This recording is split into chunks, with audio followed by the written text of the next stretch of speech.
أعماركم. اسمي أسينة بنت إسحاق بن يوسف.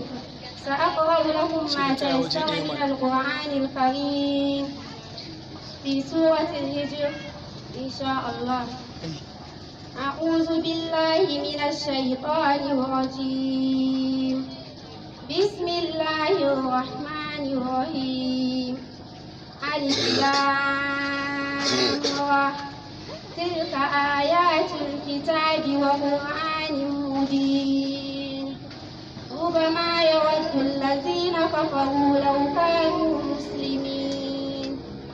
ذرهم يأكلوا ويتمتعوا ويلههم الأمل فسوف يعلمون. وما أهلكنا من قرية إلا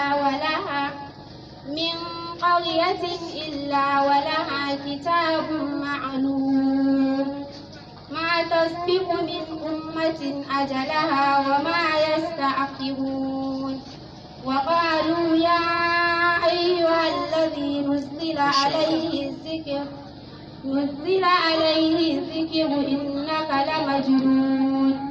لو ما تأتينا بالملائكة إن كنت من الصادقين.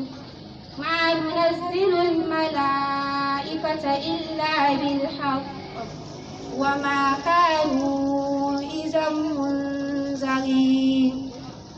إنا نحن نزلنا الذكر وإنا له لحافظون. ولقد أرسلنا من قبلك في شيع الأولين. وما يأتيهم من رسول إلا كانوا به يستهزئون.